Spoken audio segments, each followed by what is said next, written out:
दिनै 31 जुलाइ खालारनि रादाबाव नोंथांमोन बयखौबो बरायबाय।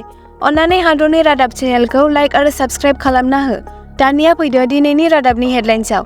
सेथियाव, गोबां अखा हानायनि जाहोनाव हा गिसिखानानै गोबां सुबुंनि जिउ खहा आरो गोबाङानो हा सिङाव फबजाना दं आरो गोबां सुबुङा जोखोम जादों। केरेलानि वायनाड जिल्लायाव मंगलबारनि फुङाव गोबां जायगाफोराव गोबां अखा हानायनि जाहोनाव हा गिसिखादों। बे जाब्रबथायाव मैया 43 सुबुंनि जिउ खहा जादोंमोन।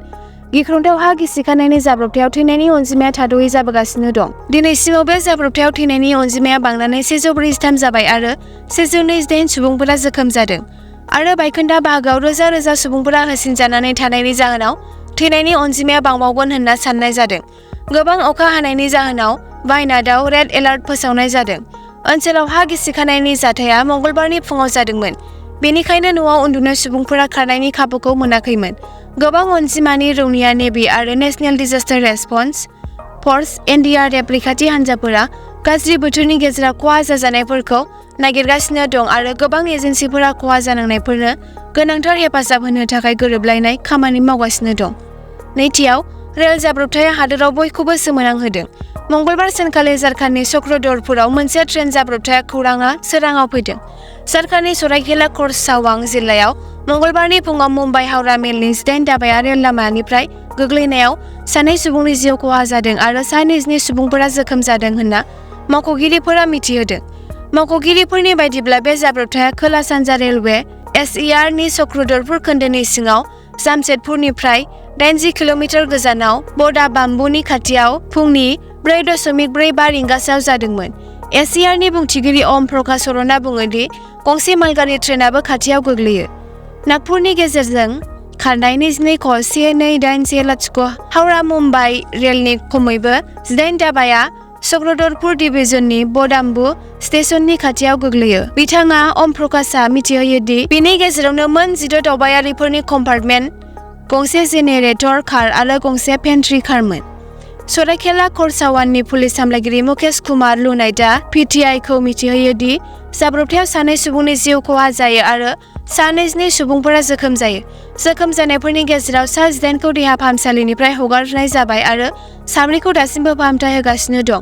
लुनाइटआ बुंबावो दि जाब्रबथायनि माखासे घन्टानि गेजेरावनो गासिबो रैखाथि आरो रैखाथि हाबाफारिया जागायदोंमोन आरो बिथाङा बुङो दि रायजो पुलिस, जिल्ला खुंथाय आरो सेन्ट्रेल रिजार्भ पुलिस फर्स (CRPF) नि हानजाफोरखौ गोख्रैनो जाथाय जायगायाव दैथायहरनाय जादोंमोन।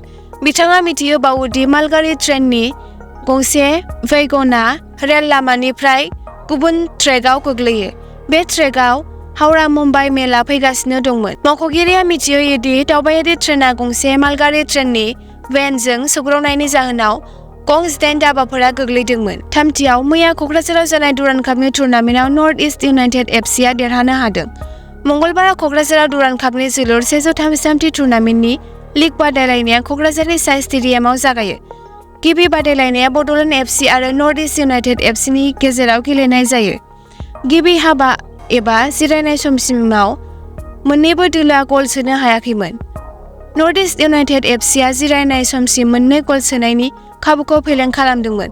गुबुन फारसेथिं बड'लेण्ड FCआबो गिबि हाबाव गल सोनायनि खाबुखौ मोनदोंमोन।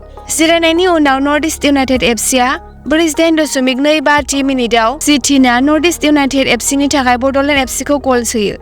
जिरायनायनि उनाव नर्थ इस्ट इउनाइटेड FCआ उननि खोन्दोआव बड'लेण्ड FCआ गल सोनो जुजिदोंमोन नाथाय फेलें जायो। अंकितआ नर्थ इस्ट इउनाइटेड FC नि थाखाय गेलेनायनि जोबथा मिनिटआव एबा एडिशनेल टाइमआव फिन खेबसेबाव गल सोनो हायो। बिनि फिथाय महरै नर्थ इस्ट इउनाइटेड FCआ मैयानि मेचआव बड'लेण्ड FCखौ 2 गलनि फारागथियाव फेजेननो हायो। ब्रैथियाव, शिबसागराव मोसौ सिखावफोरनि गाग्लोबनायाव 2 खौरांगिरिफोरा गोब्राबै जोखोम जादों। मोसौ सिखावफोरनि खौरां बुथुमनो थांनानै 2 खौरांगिरिफोरखौ गाग्लोबदों। बेनि जाहोनाव मोनसे दावराव-दावसि सोमजिखांदों। मोसौ सिखावफोरजों गाग्लोबजानानै खौरां बुथुमनो थांनाय खौरांगिरिफोरा गोब्राबै जोखोम जायो। जोखोम जानाय 2 खौरांगिरिफोरखौ देहा फाहामसालियाव थिसननाय जायो। फाहामथायनि थाखाय 2 खौरांगिरिफोरा फारियै अनन्त स्मिथ आरो आसिफ आली होननानै मिथिनो मोनो। 2 खौरांगिरिफोरखौ आखै फुटियानि, साहिल आली, जेंनि खटियानि, शाह फतर रफिक शाह, ताकारिम आहमेद, कालिया आरो मैनाया गाग्लोबदोंमोन। बे जाथाया शिबसागराव गोख्रों फिनजाथाय सोमजिहोदोंमोन। बाथियाव श्रीलंकायाव जानाय सानथामनि T23 नि थामथि T20 मेचआ मैया श्रीलंकानि पाल्लेके इन्टारनेशनेल क्रिकेट स्टेडियामाव इन्डिया आरो श्रीलंकानि गेजेराव मोगा-मोगि जायो। बे मेचआव श्रीलंकाया टस देरहानानै बलिं खालामग्रोयो।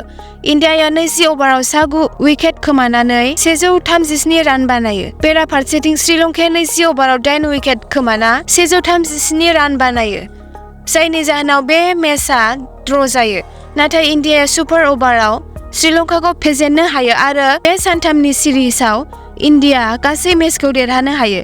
बे सिरिजआव इन्डियानि केप्टेन सूर्या कुमार यादवआ प्लेयार अफ द सिरिजखौ मोनो आरो मैयानि मेचनि प्लेयार अफ द मेचखौ इन्डियानि वाशिंटन सुन्दरआ मोननो हायो। एसेनोसै दिनैनि हादरनि रादाबाव।